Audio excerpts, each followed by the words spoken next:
discuss a very important topic on performance-based funding. This webinar will be archived and made available for future use, and you will have access to the slides as well. So we hope you will participate today in a lively discussion using the chat on the lower left of the screen, and also feel free to use the buttons in the main room to raise your hand, ask any questions. We will be monitoring the chat room, and at certain points taking questions. We'll also have plenty of time for questions at the end. So without further ado, welcome to everyone, and let me begin to introduce the webinar today and our esteemed speakers. Amanda Brown and Justin Silverstein join us from Augenblick Palick and Associates, a group that are experts in school finance that were partners with us on this project, examining performance-based funding models, specifically in K-12 education and in online learning. However, we did look at the broad overview of performance-based funding across both higher ed and K-12 education in our research. Also joining us today is Steve Kossakoski from New Hampshire Virtual Learning Academy's charter school.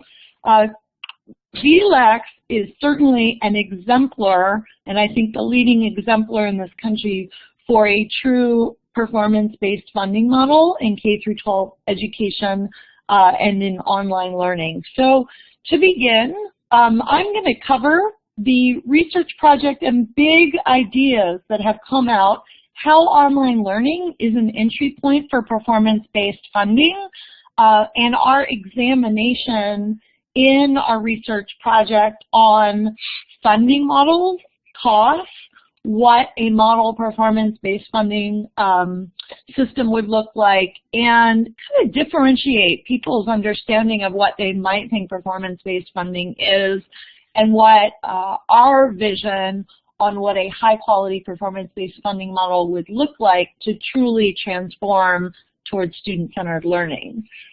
Justin and Amanda are going to present research on funding models and the cost studies that were done. And then Steve is going to walk through an exemplar program for performance-based funding. So let me begin. iNACOL with APA and also Evergreen Education Group with John Watson and his team led in a project to conduct this research over the last 3 years on performance-based funding. We also had lots of feedback, input, and advice from policy experts. We had a group of advisors from the field of practitioners, including state education agencies, educators, practitioners, including Steve was one of our advisors on this project in policy development. So we looked at the research on performance-based funding, the mechanics behind it, and what a high-quality model performance-based funding formula would look like. This is important as an overview and an introduction to the concept. Performance-based funding largely in the field as a whole refers to payment or a funding model that triggers a payment on some performance. Now, often performance-based funding model is a finance model that triggers or links funding for public education programs with measurable outcomes. And those outcomes are often policy outcomes. So in higher ed, let me differentiate this. This is a little bit of a compare and contrast. In higher ed, those outcomes are often completion, degree completion. In K-12 education today, the majority of the programs, and I'm going to walk through quickly some different examples of where performance-based funding is emerging in K-12 online learning at the course level, and those measurable outcomes are often course completion. We felt it was really important to add into our definition on our research that performance-based funding is a school finance model that links funding for public education programs with measurable student learning outcomes. And that is, as students demonstrate learning, that those outcomes then trigger a funding mechanism based on student performance. So if you simply say performance-based funding based on some policy outcome, whatever that policy outcome is, whether it's degree completion or course completion or something else, would be the trigger for performance. We actually want to tie that performance-based funding model to a link in student learning outcomes specifically. So that's a big, important core concept. In our research, we felt that in order to do this work on developing a performance-based funding model for online learning, we needed to update the cost research in K-12 online learning in the field. Augenblick did a report back in 2006, 2007, and that was the most latest research. So in this study, we have updated the cost research, and that has been published. Justin and Amanda will be sharing that.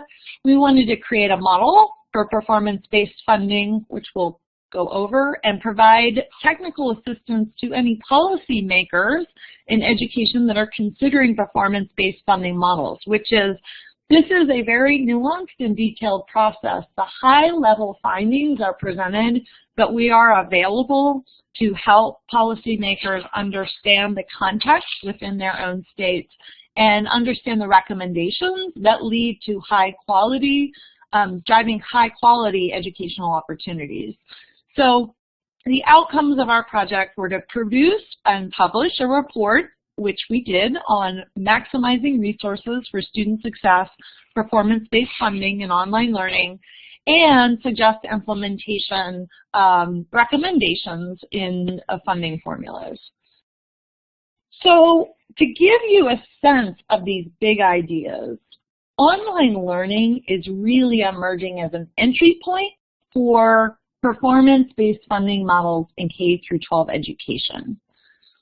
What if schools and educational programs were rewarded with performance-based funding based on student outcomes and improved learning gains? What would that look like? So just take a minute. And I'm talking about all education. What if traditional schools, online schools, blended schools, what if, just wipe out our notion of how funding works, what if funding actually worked, just conceptually, as students demonstrated mastery on units and lessons, competencies, and there were evidence to support those outcomes as students built up those outcomes? What if those triggered payments for performance-based funding? So if you were a school, this might work like there's a block grant and you get your per pupil funding. But if you have students that can cover 1.5 times the workload, even if they're behind, you're doing more with students that are more challenged, or if they're ahead, what if the generation of the knowledge of student learning outcomes actually generated a benefit and we were aligning our school finance models to reward maximizing student success? This is a big concept, and this is like the philosophical concept here. But we felt like we really needed to fully understand and describe how these funding models might work. What levels of funding would be appropriate in such a model? How do we adjust or understand the costs that actually go into student success? And how do we cross-correlate these findings with how would this work in a traditional school? How would this work in an online school? And maybe it's really important to think about supporting all students. What are those student weightings that we need so that the model that we propose for performance-based funding and online learning would also be appropriate for all learning and all schools? So that's really the vision behind working on this project. So here are the core elements. Let's update the research on these costs of online education. What would this look like to actually reward programs that do the most with student growth and attainment? How do we ensure equity? How do we ensure that all students, regardless of their backgrounds, previous academic ability, disabilities, what their needs are afforded the opportunity to access high-quality online learning opportunities? And how do we think about challenging ourselves to treat online education and traditional education environments as the world begins to blend more and more? We don't want to create disparate systems. So what actually would work for student learning is student learning, whether it's delivered online or blended or face-to-face. So these are the project elements we challenged ourselves with. So the principles of developing this performance-based funding formula is really important to stay true to principles of equity and adequacy. Let's think about building from a base amount that is adequate to meet student needs and make sure this funding formula is equitable. So, examples. Why do we care about examples? Well, because performance-based funding is a topic that really is emerging and coming to fruition in the area of K-12 online learning. So where is it happening today? Where has it been happening in the last 5 to 10 years? Not exactly new. Florida Virtual School moved to a performance-based funding model back in 2002, 2003. And what did that performance-based funding model look like? Well, it was actually a student completion model, right? So what is the policy objective that that performance-based funding model accomplishes? When students successfully complete a course, by definition, A, B, C, or D grade, awarded by the program, then that would trigger the funding per pupil. So there's a big difference here about that vision that I talked about earlier in where we see some of the current examples. Let's be clear. Completion-based models versus performance-based, truly. Completion-based is a form of performance-based. And we believe true performance-based funding on student learning outcomes requires an external validation of outcomes for quality control. It's not just based on the grade given by the provider. So if there was an end-of-course exam, like an AP test, that validated with a grade of 3 or a score of 3 or higher, we're validating that data on the ground, the trigger.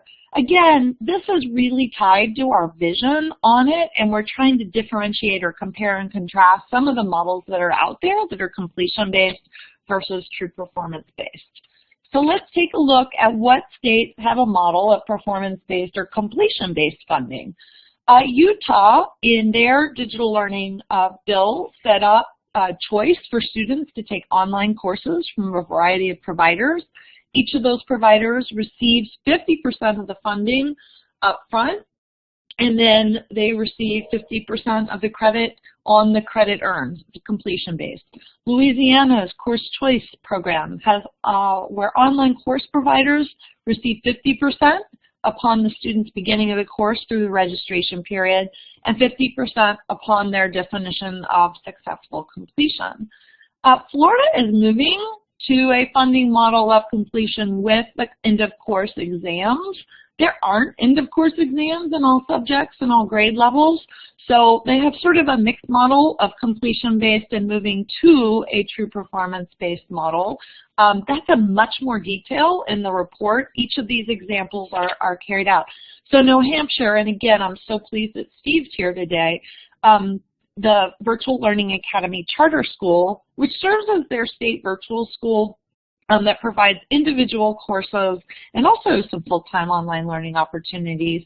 But funding is based on course completion for both full-time and supplemental enrollment. It is truly an interesting and leading model in the field.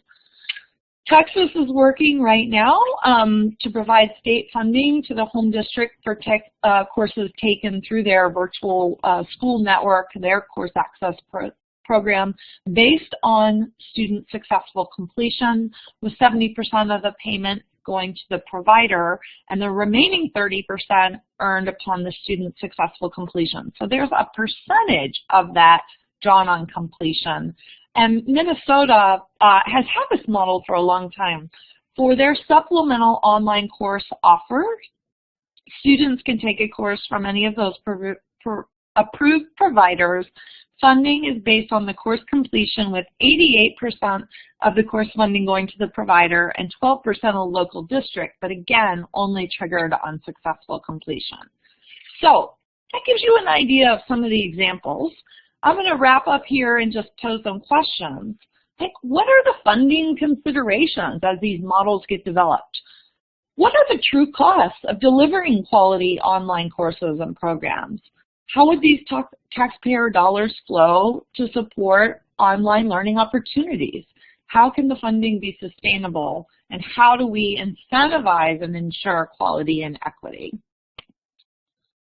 So I'm going to turn it over now to Justin and Amanda from APA to talk about the highlights from the research on funding levels and cost studies. Thank you. Yeah, this is Justin Silverstein with APA, and I'm going to walk us through the first couple slides on the cost study, and then turn it over to Amanda, who's going to provide the more detail about the findings. And so I think the first thing that's really important to point out with our cost study is that we were building on that 06 work that Susan mentioned previously and really trying to understand what the adequate level of resources that are needed for both full-time and supplemental courses in the online setting. And so we are not, as we talk about some numbers and even resources as we go through our presentation, we're not talking about what is available today, but we really were focused on the idea of what does it take to ensure that all students have the opportunity to be successful in these programs and to meet state standards. And so that was the resource levels we were looking at. And to do that, we utilized an approach called the professional judgment approach to adequacy. There are a number of different ways, 4 different approaches to trying to determine what are the resources that are needed for students to meet objectives that have been implemented across the country in different states, trying to understand really those resource implications of these new standards that have been set as part of student-based or standards-based education and our state accountability systems that are out there. The professional judgment approach we thought really best fit this study because it relies on the expertise of educators to identify not dollar amounts, but instead to identify the types of resources that are needed to meet those standards. And when we're looking at something like the online setting where we're really trying to understand what's needed in a relatively new way to implement education, it's harder to go out and just look at what's currently happening. We thought it was best to bring together those educators who know what's best for students and talk about what resources would they identify to get that job done. And so again, the outcome level could be, the outcomes that we were asking them to look at could be higher than a lot of the current performance that's out there. And it might involve some resources that aren't presently available for all settings. But we really wanted to talk about, and what we did talk about with these panelists was focused on what is needed to get the job done, not simply what do you have. And so as we were starting into the approach of looking at the full-time online programs, we brought together 2 different panels. And so the panels were structured with between 6 and 8 educators from around the country, and they all were brought together in Denver to sit with us for a couple days and to identify these resources. Those educators included teachers and administrators and other staff members from different online programs from across the country. And the first panel really just focused on identifying resources for a K-12 online program of 1,000 students, looking at only what it would take to serve all students regardless of need. And so really thinking about a population that didn't have a lot of specific identifiable needs. So we weren't yet talking about what would you need for special education or at-risk or ELL students, but instead just saying, if you have this 1,000 student setting, what are those base level resources that any program should have? And how would you identify those resources? How would you implement those resources? The second panel came in and reviewed that work. So they first took the lens of, okay, let's understand what the first panel has set up as that really good, strong base level. And then let's start talking about what are the types of resources our programs have when we have a special education student, or when we need to address an English language learner's needs, or if we have a student who's really at risk of academic failure, if we have a gifted student who needs to be pressing forward. As you all can probably imagine, and Amanda will talk a little bit more about that, Now, these are very interesting conversations in the online setting, and actually quite a bit of what's already happening in the online setting. But we were able to really codify those resource needs above what you would want to have kind of regardless of your student characteristics. And so the panels were able to identify personnel, both at the instructional level, but also for support personnel and administration. They were able to talk about the non-personnel costs and technology. So what kind of supplies and materials might you have both for students and also for the administration of the program, the types of computers you need to have, again, for administration and for students, connectivity, what does it take to develop robust courses for this program, and they really focus on having a robust opportunity and a robust different types of courses for the students. And then what type of different students learning systems would you need to have. They additionally identified student support such as tutoring and an IT help desk. And then they also were looking at what kind of services might they need to contract for. And we'll talk about it again a little bit more, but they really are focusing on contracting out things like HR and finance and marketing for this 1,000 student setting. Amanda? Great, thanks, Justin. So what I want to walk us through is a comparison of the two adequacy models, both the one we built for the full-time online program versus an adequacy model that was built for more traditional brick and mortar schools based off of recent adequacy studies that we had done. The report has some great specific resources behind all of the points that I'm going to make, but I'm really going to focus on making that comparison so you understand both how they're similar and how they're different. Since we're talking about a model that's different than what's present today, really thinking about what are those resources needed so all students can be successful. So first, looking at personnel, the first area is, of course, instructional staff. And what we've heard from the panelists that we worked with is that they need to have a similar student-to-teacher ratios, kind of a class size, if you will, in a traditional setting, of 25:1 at the elementary level, which would in part allow some of that synchronous instruction that was needed. And then at the secondary level, moving towards more of a model of teachers teaching probably 5 sections on average of 25 students. So again, these were average figures, but they were the same figures regardless of if it was an online program or a brick and mortar program that they felt was needed to provide that level of teacher and student interaction that was needed. Then looking at pupil support services. Traditional programs had some positions that weren't necessary, such as nurses and librarians. However, the online school did address the need for counseling staff and tutors at the secondary level. When you looked at administration, in both adequacy models, there were similar administrative needs. So as Justin mentioned, the online program talked about contracting out several of the services that a district might traditionally provide. Other school personnel, the online programs did not require positions such as custodial staff, security, or duty aides, but they did have positions that will come up during technology around having IT staff available to help students that are having technology issues in their home. So moving on to what that technology area looks like. There was different needs between the brick and mortar versus the online in the area of technology. What we found was that panelists felt that classroom technology setups would be similar, but they'd be created in the teacher's home instead of a classroom. Individual student laptops would also be needed, and those would be sent back and forth at the beginning and at the end of the school year. As I mentioned, the virtual programs would also require the help IT desk support, which would take the place of traditional schools IT staff that would be in the schools to fix any hardware issues that came up. Virtual programs also had more hosting needs, and they also had to ensure that both students and teachers had sufficient internet access and connectivity speed to access the courses.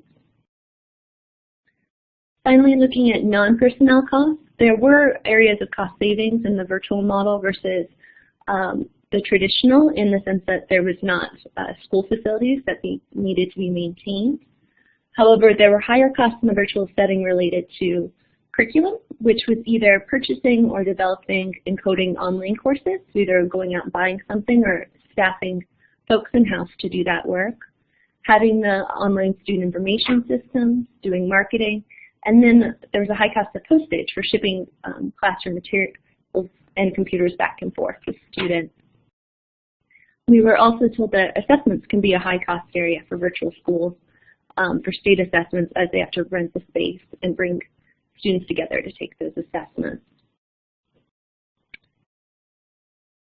So when that adds all together, all those resources that we identified, we then tried to compare what the cost of the full-time online program were to the brick and mortar. And the way we did that is we compared the model created by the full-time PJ panelists, full-time online, to the traditional adequacy models that have been developed in 3 states we've recently done adequacy work in, which were Colorado, Pennsylvania, and Montana. So again, we were comparing costs under the definition of adequacy, which is not based on current funding realities and is really focused on the resources needed to serve all students so they can be successful and achieve performance levels that may be higher than current. So we came up with, when we did this cost comparison, that the cost of the virtual schools was very similar to that of the traditional brick and mortar models, somewhere between 93 and 98% based on the 3 states we looked at. Most of the variation being in what staff salaries were, as that was the largest cost component. We also found in that second panel that Justin spoke with that looked at the additional resources needed to serve identified need populations, such as special education, at-risk, or ELL students, that there would need to be additional adjustments, which could be weights, to address the additional resources needed to serve those students in both models. Going to the next slide. We also brought together a third panel that looked at what were the costs associated with supplemental courses. Those panels reviewed the work that the previous full-time online panel had discussed with the eye of what would need to be provided if it was only a supplemental course, knowing that the home district would retain some of the services that they need to provide students. So what we found was that there was similar instructional staff needed, but that there was decreased pupil support personnel and administration needed, again knowing that the home district was picking up some of those services. We found there were similar non-personnel costs to full-time programs, but at a lower scale, and that the panelists that addressed supplemental courses felt that they did not have to provide computers for students if they were only taking a course or 2. Based on this, we came up with a cost per student per semester for a course of about $600. Again, that would vary state to state based on their salaries, but gives you kind of a ballpark of what that would look like. Okay. So in summary, the main question folks would have is, why is the adequacy cost so similar for online and traditional programs?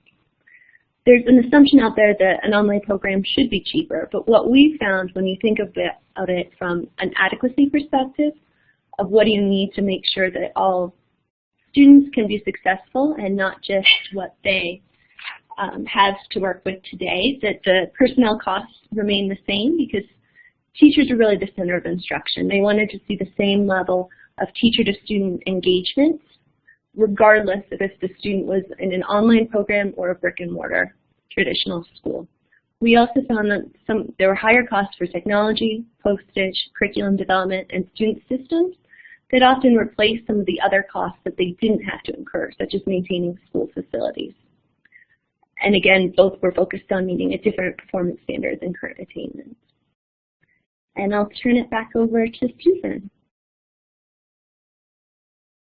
Great, thanks. At this point, I think we want to pause if you have any questions, and also point out in both my overview, the realization, I guess I'll comment on the evolution of the field, that these examples, some of the examples I cited that have existed over the last 10 years or so, are even themselves undergoing changes. And there are other performance-based funding models that have emerged too. So if you're participating and aware of either changes or want to give examples of, I'm in a different state and we have this performance-based funding model, feel free to type that into the chat room.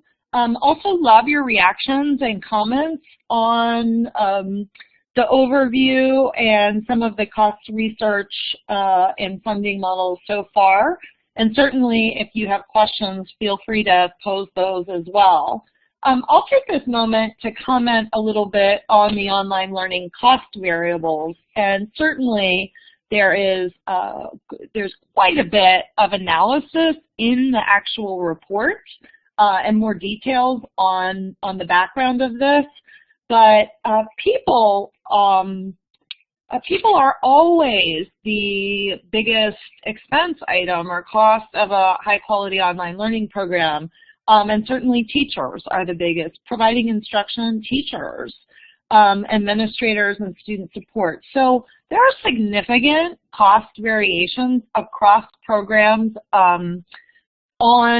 depending on the level of teacher salaries. So if programs are coming out of areas like San Francisco or New York City or high areas where it's really expensive and the teacher salaries are higher, that's going to absolutely drive the cost of an online learning program because the biggest costs are in teacher salaries. For student to teacher ratios, this was an adequacy study. So what are the resources needed to bring all students to success? And the student to teacher ratio here is 1 to 25.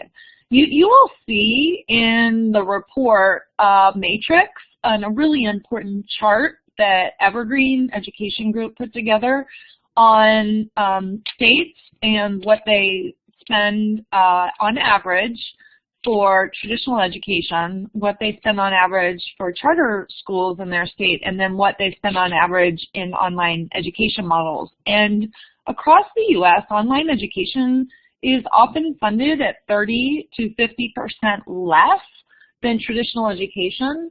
That hits right into the heart of student to teacher ratios because it's really hard to do a 1 to 25 student to teacher ratio with that kind of a funding constraint on you. So, I mean, we see in online learning, like at Virtual Virginia, a one teacher to 15 student ratio. We see 1 to 25 student ratios, and we see numbers that are much higher than that depending on the model and depending on the funding level. So I think that's really important for policymakers to consider when thinking about quality of programs, what the model is, because there can be some models that have slightly higher numbers than 1 to 25, but when you are serving students and providing those supports, the teachers are absolutely the core to providing high quality instruction online.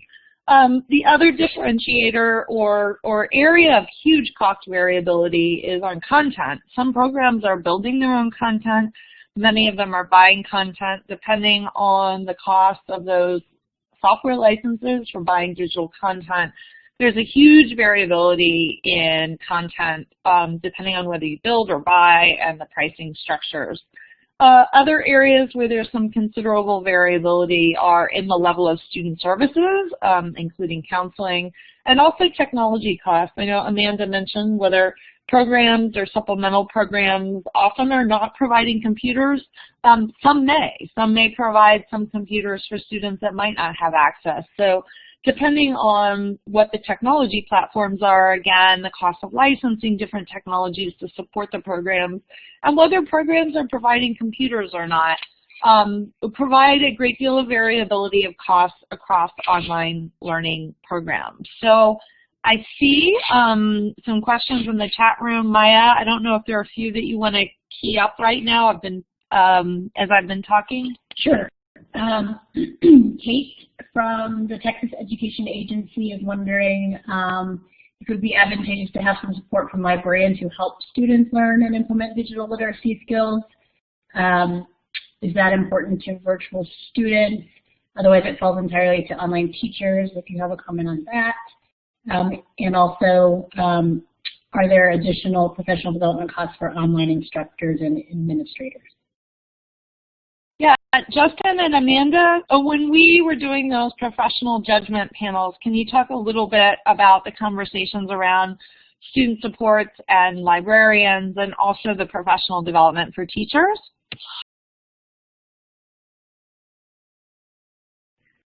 Great, I can take a stab at that. The need for high-quality professional development, both the time for teachers to participate in it, as well as the resources needed to offer such professional development, was actually a key component of both models. So I think that is a great question. Both of them really recognized that the key to ensuring good education is having great staff in place, and that professional development is a key part of that. As far as the librarian, there was conversation around the need to support students in research, but they felt that they couldn't recommend, well, they didn't, I think they would love to have one if they could, but they didn't include that as a key component of their model since they didn't have any physical libraries to be maintained. And I think they felt with the 25-to-1 that the teacher could address some of that issue, but I think it's a great point that that would be a valuable resource as well. Yeah, and I think during the research is that there was a differentiation between the function of providing support for students and the research versus, like, do we say that's actually going to be the person, like the part of the FTE that would be supporting that might be a different job title, or it might be the librarian's job title and really get captured as an expense in the student support function, rather than listing out the specificity of the model of there's a librarian in the building on a supplemental program. So I hope that makes sense. Like, I think it's really important to recognize the role of student supports and the function, that certainly of librarians. We, in the discussions, we're more inclined to capture that functionality in terms of the resource load, rather than certainly pointing that out specifically as one example. So a short way of saying great question, Kate, and thanks for pointing that out. I think we're ready to shift over and introduce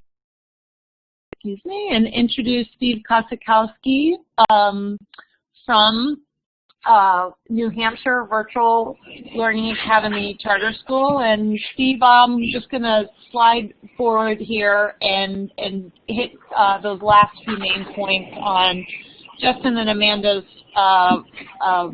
presentation on really looking at what is an example of a performance-based funding formula, and how policymakers were asking us for a model that's predictable, stable, auditable. How do you actually carry this out, right? The goal's about improving student performance and not necessarily saving money. How do we do this and provide incentives for positive outcomes? How do we start with an equitable funding base? What kind of data systems do you need? What does it look like in practice? So that is my transition over to you for performance-based funding on student learning and competency attainment, which I think is our ultimate vision and goal. Dave, thanks for joining us today. Thank you very much, Susan, and welcome to this webinar, everybody. And I hope I can tell you a bit about our school and be happy to answer any questions. Coming to you from Kingston, New Hampshire, which is about 10 miles from our seacoast. This is one of my telework days. And we're just starting to thaw out here. I'm down to about 1.5 feet of snow in my front yard, so things are looking up here. First, I want to tell you a little bit about our school, and then I'll get into the funding situation. First of all, we have about 22,000 enrollments, half-credit enrollments over the last year, and you can see from the graphic on the screen that puts us about the, I don't know, 6th or 7th largest state virtual school. And I think a reason for one of the main reasons for that is the quality of our instructional staff, and also that we designed our model to be a partner with all local schools. So about 2/3 of our kids are taking between 1 and 3, sometimes 4 courses at their local school along with their traditional classes. We also have about 25% of our students coming from the homeschool group, and we have about 200 of our own full-time students, and we just opened up a program for full-time middle school, so we expect that number to be doubling very soon. Our model is really any time, any place, and that students can start at any time during the year. There's no school calendar. They can move through at a pace that meets their needs, their academic and personal needs. And we also don't have strict rules as far as grade prerequisites. So for example, if you have an advanced student in mathematics who's in 7th grade and wants to take Algebra 1, they can do that. We even offer an associate's degree to high school students. So we have what we think is a pretty neat model, and it's been successful over the last few years. Our learning model is one that's emerging over the last few years. We're proud to be a Next Generation Learning Challenge grant, so we've been restructuring and rebuilding our school on the fly over the last year or so. And I really think when we get into the funding piece, hopefully I can illustrate how it's allowing us to do this. I think if we had to stay in a attendance-based funding model, a lot of the things we're doing wouldn't work, or at least we wouldn't be able to get the funding to make it work, and we would have to really do something very different in order to make ourselves sustainable. What we're able to do is we have most of our students involved in courses, and that's represented on this slide by Learning Through Courses. We just rolled out Learning Through Projects, where students can meet competencies that are traditionally in a course through a project. So for example, a student could say, I'd like to take half of Algebra 1 through a traditional online course, competency-based of course, but then I'd like to meet the rest of the competencies through a set of projects. Or they could decide that they would like to do it through an experience, which is something that will be available to students within the next couple of months. So they could propose an internship where they may meet, say, 2 or 3 English competencies, because whatever internship they're involved in has a significant writing component. And then the competencies that they're missing, they could fulfill through a project or through courses. And also, if they're taking college courses, they could, of course, meet the competencies through those college courses. And then what we can allow the students to do is really take ownership of all this and decide what the best scenario is for their learning, whether it's inside a building, from home, in an internship, or a combination of all of them. It's really their decision and allows them to design whatever pathway makes sense to them. So I was fortunate to work for a superintendent about 8 years ago who came to me and said, do you think we can create a design for a virtual school to help our students and students across the state? And I said yes. I thought the technology had matured at that time to a point where we could do a lot of neat things. And so he gave me the time away from some of my traditional duties as assistant superintendent to do that. And so he and I became the founders of Virtual Learning Academy. And then I left that job and became the CEO. So what's very interesting is to kind of be asked to, as part of this research process, to think back through some of our goals. And one of the first things that we want to do is to align all of our funding with this competency-based approach. And I have to say, it's interesting that Florida Virtual was mentioned because we were heavily influenced by the work that they had done. And so we wanted to make sure that whatever we asked the state for was not attendance-based. And at that time, there were no policies, there still are no policies that really changed the funding schedule, so we had to work within that. So what we came up with was we proposed to the state that, in essence, they're saying for 180 days worth of work, that traditionally equals 100% of funding. And what we said is, well, what if there were 8 competencies in a class and the student met all 8 competencies? Could we receive 100% of our funding? And we got an affirmative answer. And so then we went forward and said, so what that would also mean is in 180 days, if a student met half of their competencies, we would only receive half of the funding. And that was correct. And then we said, well, what if a student met all the competencies in 60 days instead of 180? Could we get 100% of the funding? And once we had that approved, we had basically the basis for our funding plan for and how we could make it work within a attendance-based policy. And also we feel that we have a very there's very high accountability to our system. Because obviously if we have a student who is in one of our courses for 180 days and only meets half of the competencies, we're only being compensated for that amount. Let me just advance the slide here. So here's an example, which I'm sure most people are familiar with, for a traditional school. So we have 4 different students here. All the days are the same, so this would be approximately a semester.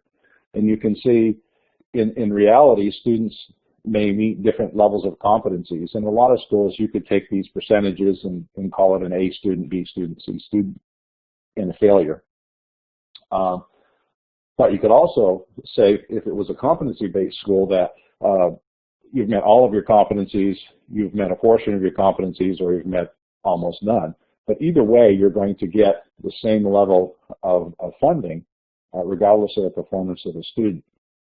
However, at VLAX, things change a bit. And so just for comparison purposes here, I've left the number of days the same, but you can see the percentage of the competencies completed varies just like they did in the previous example, but the funding also varies based on the number of competencies or the percentages of competencies completed. However, just as an example, I added Samantha at the bottom, and there Samantha has completed her competencies in fewer than 75 days, and we would receive 100% competency.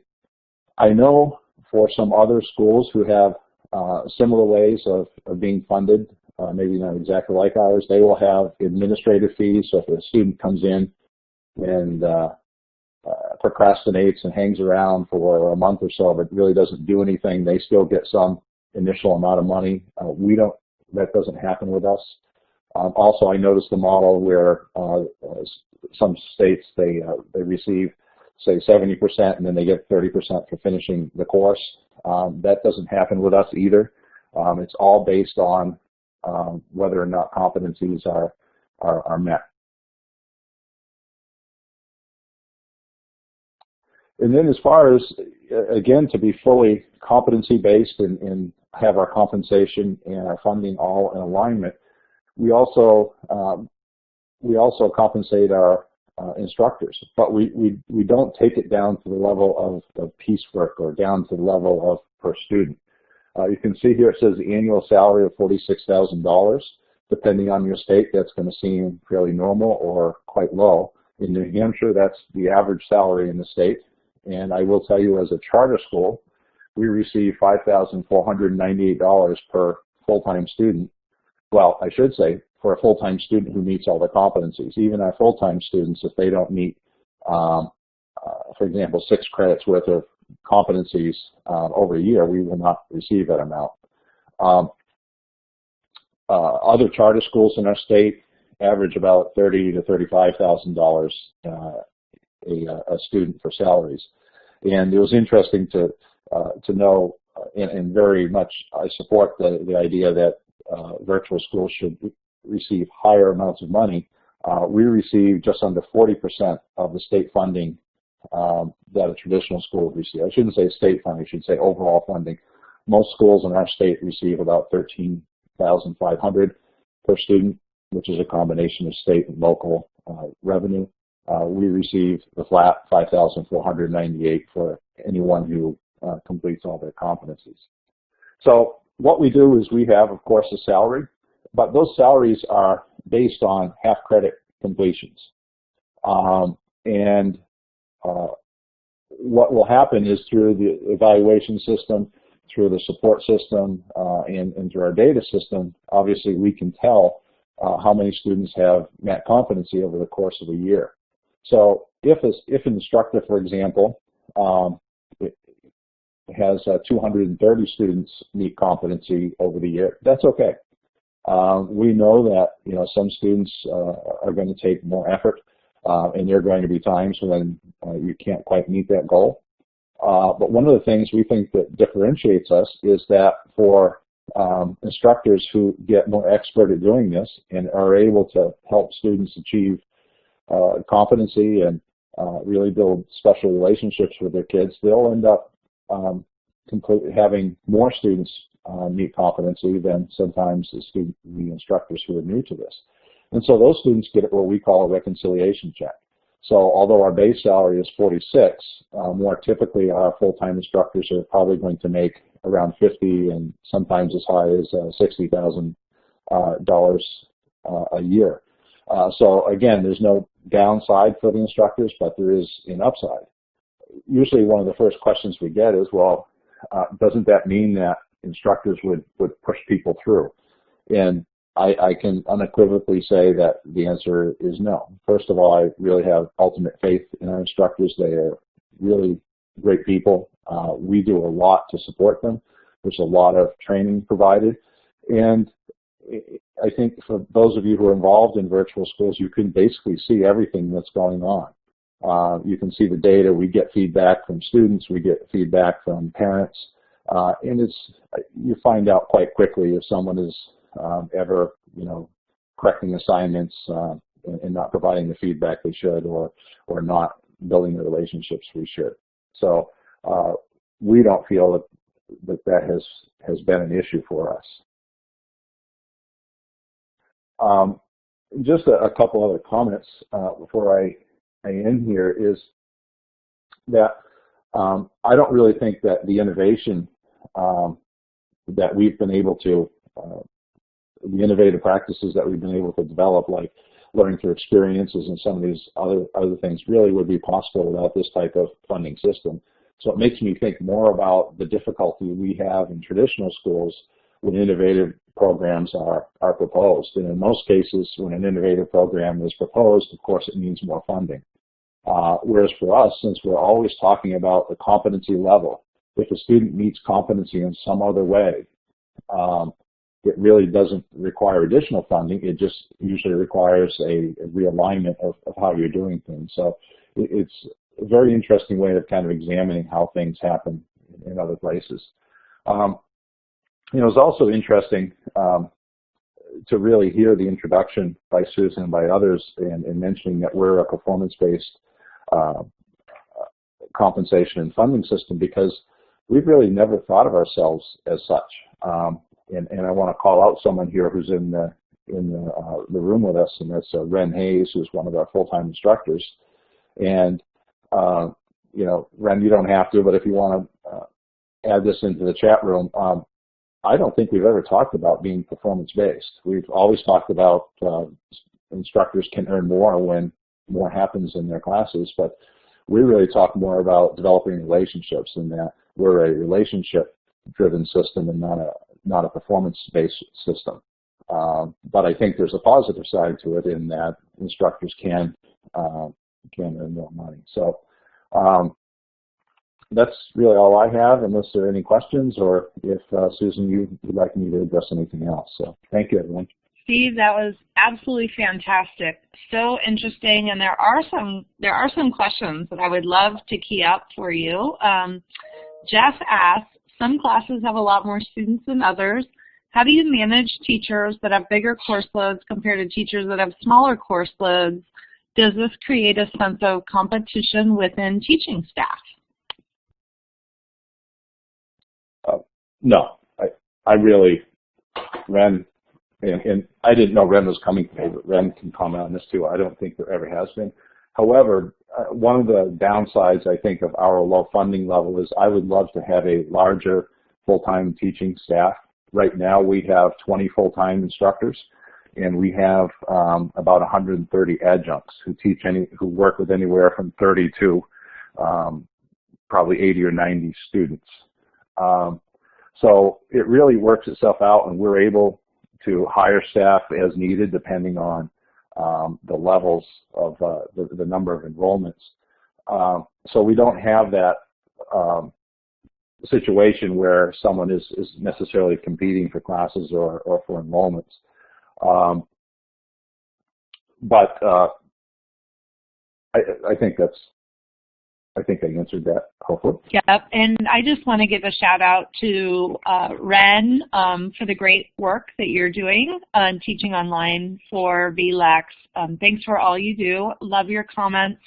absolutely relationship-based, and also she pointed out, no, it's not competitive. I think this idea of, I just wanted to have one reflection on when we use the term performance-based, I think a lot of that has gotten caught up in baggage over the last 5 years from, I'll be quite frank about this, as federal policy has referred to performance-based or referred to this teacher evaluation and teacher effectiveness discussions that are happening. I think they're happening in a completely different frame, and it has affected giving the term performance-based baggage associated with that. And I would just say, from a purist point of view on the language of policy, that truly what performance-based means is looking at performance, but you set what that performance is. And part of that can be supporting increasing student outcomes, supporting having stronger relation-based environments too. And so we have to look at the way those terms are used in context today, and they do have a lot of baggage, but the true meaning, and that's why we really tried to set the definition for in our work and in our paper, we're really examining how we can foster innovation towards really high quality student-centered learning models, and how would a performance-based funding model look that actually rewarded and incentivized doing the right things for student success, and also supporting student-centered learning models with, you know, strong support, strong relationships too. So I think it's really interesting as a discussion to have you pick up on that contrast in the beginning and just reflect back on that. And I think part of the reason why maybe we don't even want to have those kinds of labels on it is just because all of the baggage and the current political context, if I can call it that. Steve, I have another question for you from Tamara Kemper. How do you go about determining the expected student completions number? So how do you identify expected student completions? Yeah, really good question. Experience. The first couple of years out, it was an educated guess. And now that we've been doing this for 7 years, we really have some pretty good data on what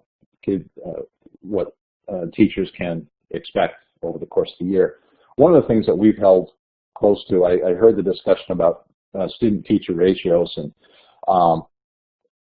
we usually say we don't have a student-teacher ratio, and that's been a problem when we have to fill out state reports and sometimes grant reports and those types of things.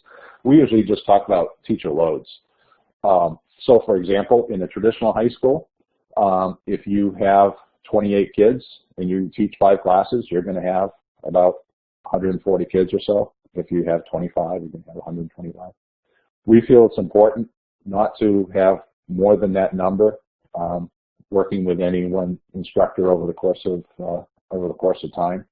So our full-time instructors have between 150 and 140 students, which we again make the comparison to a traditional high school teacher who has a very, very similar load. And I know some virtual schools have many, many more than that. But as we've said before, we want to make sure we have time to build relationship with our students and our parents, so we purposely don't allow them to go any higher. So the question about loads is really the only numbers that are kind of written in stone a bit are for full-time instructors. For part-time instructors, that's usually just a discussion between us and the instructor. How many kids would you like? We usually say you've got to work with a minimum of 30, because below 30, we find that it's easy to become disengaged because you have spurts of work rather than working on a continuous basis with students. Plus, you get into some funding issues there that if you have a lot of teachers teaching 10 kids, you have to spend as much time supporting them and supervising as you do some of them more. So 30 is kind of our basis. But then a part-time instructor could say, I'm really comfortable around 40 kids because I also work full-time at a school, and we're fine with that. So Steve, I know we're at time, but we have two more really excellent questions. If those of you that would like to stay on for just a couple minutes, really important question on clarification on outcomes. This is key, which is I would like clarification on outcomes. Is competency measured by testing, projects, or meeting Common Core standards? Can you give a quick answer on that one? The quick answer is yes. It's all the above. We have what we call competency assessments, which are built in and integrated into all of our courses. Students have to hit a minimum of 85% on those. They can take them as many times as they want, or the instructor is free to design an alternative assessment. In our learning through projects and all other areas, everything is rated on rubrics. Great. Thank you. And just a shout out to the state of New Hampshire for their new accountability model and the PACE program, which is a combination of performance-based assessments and smarter balance assessments too. There's a white paper on that out, super helpful for a new accountability model. Okay, last question, again, really important from Kate in Texas. If a student was enrolled elsewhere prior to enrollment in VLAX, presumably the state paid some funds to the original school. Is the amount VLAX can earn impacted based on state funding previously, or can VLAX still earn up to 100% for 100% competency regardless of state funding paid for previous enrollment? Will the state pay more than 100% total possible funding? And just before I turn it over to you, Steve, like, one thing I think is really interesting in VLAX model is that you have an agreement, a funding model with the state through your charter that holds districts harmless on that too. So I'll just say that as a context piece. Turn it over to you. Yes, and I think the answer to the question is it can happen in a given year that a student does receive more funding than just what the local school district receives from the state. And one of the things we had to address in the first couple of years were concerns by legislators that this was happening. And what we found through a study is that it's even though the answer is yes, you end up paying in certain circumstances more than 100% for a student, because in no way does any VLAX funding come from any local district. It's all from the state. It doesn't impact their funding at all.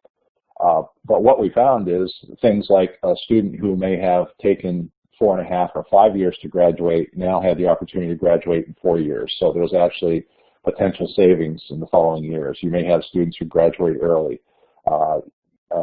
Things like gifted and talented education, which the state doesn't fund, now is a reality through at least some portion of those types of programs are supported through some of our work. So there were lots of areas where you could point to being able to help people because of our unique funding model.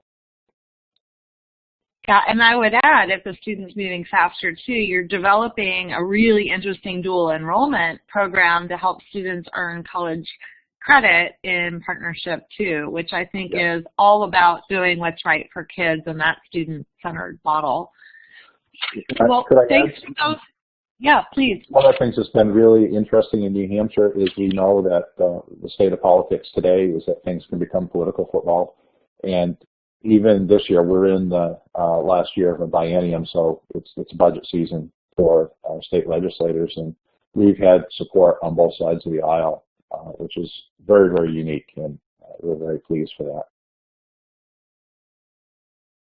That is a great note to end on. I've been really encouraged too, as we've been working with policymakers at the federal and the state level, is the openness and the willingness to work with us in a bipartisan, nonpartisan manner to do what's right for kids. So on that note, I want to thank everybody for joining us on this topic of performance-based funding and especially thank our expert speakers, Steve Kossakoski, Amanda Brown, Justin Silverstein. Thanks for all of you for the great work that you're doing, and take care. Thank you. Bye-bye.